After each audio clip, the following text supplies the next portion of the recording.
గౌరవనీయులు మంత్రి గారు కృష్ణారావు గారు, యాకూబ్ గారు, కోదండరామ్ గారు, బాలరెడ్డి గారు, వాసు గారు, ఇతర మిత్రులందరికీ నమస్కారం. సభలో ఉన్న మిత్రులందరికీ నమస్కారం. లాస్ట్ ఇయర్ పుస్తక ప్రదర్శన ప్రారంభించి ముఖ్యమంత్రి కొత్తవరం దిద్దారు. దాన్ని ఈసారి మంత్రివర్గం కొనసాగిస్తున్నారు. ఒక ముఖ్యమంత్రి ఈ పుస్తక ప్రదర్శన ప్రారంభించడం మొదలు మంత్రి గారు వచ్చారు. ఈ సంవత్సరం మంత్రి గారికి ఎట్లా తప్పదు, ప్రతి సంవత్సరం రావాల్సిందే. పుస్తక ప్రదర్శన అంటే విజ్ఞాన ప్రదర్శన. మన ప్రపంచం తెచ్చుకోవటం, మన చుట్టూ ఏం జరుగుతుందో తెలుసుకోవటం. మన పుస్తకం చదవటం అంటే ఇతరులతో సంభాషించడం. మేము న్యూస్ పేపర్ ప్రపంచంలో పుట్టాం, వార్తా ప్రపంచంలో పుట్టాం. వార్తాపత్రికలలో నా జీవితం పెనేసుకుపోయింది. ఇప్పటికి కూడా ఈరోజు కూడా రిటైర్ అయిన తర్వాత కూడా రోజుకి 8 పేపర్ చదవాల్సిందే. పేపర్ ఫిజికల్గా చేతిలో తీసుకుని చదవాల్సిందే. డీటెయిల్ చదవచ్చు, కంప్యూటర్లో చదవచ్చు, కానీ అది సంతృప్తి ఇవ్వదు. పుస్తకాలు కూడా నాకు కోదండరామ్ గారు అన్నట్టు డిజిటల్ పుస్తకాలు ఉంటాయి. ఆ డిజిటల్ పుస్తకాలు ఇచ్చే సంతృప్తి ఉండదు. అది డిజిటల్ పుస్తకాలు కాకుండా స్వయంగా పుస్తకాలు పట్టుకుని చదివితేనే సంతృప్తి ఉంటుంది.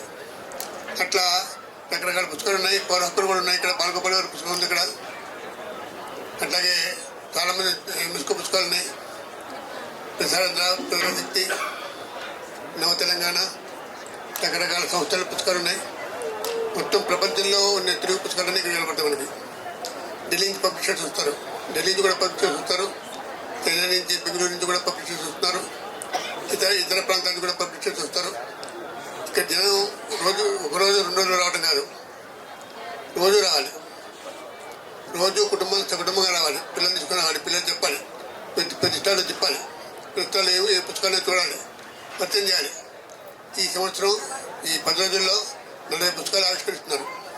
40 కొత్త పుస్తకాలని మార్కెట్లో తీసుకొస్తున్నారు. ఇక్కడే రోజు 3-4 చొప్పున, రోజు 4 పుస్తకాలు చొప్పున 40 పుస్తకాలు ఆవిష్కరిస్తారు ఇక్కడ. ఎందుకంటే ఇక్కడ దీంట్లో ఎంతసేపు అయితే చర్చింటుందో అంతసేపు ఇక్కడ ఉండి అన్ని స్టాల్స్ తిరిగి అన్ని పుస్తకాలు చూసి విజ్ఞానం పెంపొందించుకొని ఇతరులకు కూడా సహాయం చేయాలని కోరుతున్నాను. అందరూ రావాలి, తప్పకుండా నేను విజయవంతం చేయాలని కోరుతున్నాను. నమస్కారం.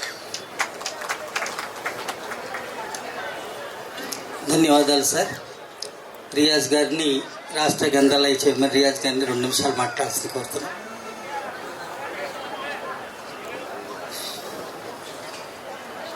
సభకు నమస్కారం. గౌరవ మంత్రివర్యులు జూపల్లి కృష్ణారావు గారు ముఖ్య అతిథిగా విచ్చేసిన ఈ సమావేశానికి హైదరాబాద్ బుక్ ఫేర్ నుంచి నాయకత్వం వహిస్తున్న కార్యవర్గ సభ్యులందరికీ, పెద్దలు రామచంద్రమూర్తి గారికి, కోదండరామ్ గారికి, మిగతా ఆఫీసర్స్ అందరికీ నమస్కారాలు. Good evening, good wishes. భారత చరిత్రలో తెలంగాణ సమాజానికి ఒక విశిష్టత ఉంది. తమిళనాడులో సంఘం సాహిత్యం ఎట్లయితే వర్ధిల్లిందో, ఇక్కడ దానికి ముందే శాతవాహనుల కాలంలో గోదావరి నదిలోయలో కోటిలింగాల రాజధానిగా తొలి సాహిత్యం ఇక్కడి నుంచి ఉత్పత్తి అయిన విషయాన్ని మనం గుర్తుపెట్టుకోవాలి. కృష్ణానది ఒడ్డున విజయపూర్ రాజధానిగా ఈక్ష్వాకుల కాలంలో సాహితీ గ్రంథాలు బయటకు వచ్చాయి. ఆ నేపథ్యంలోనే వేములవాడ చాళుక్యుల కాలంలో మొట్టమొదటి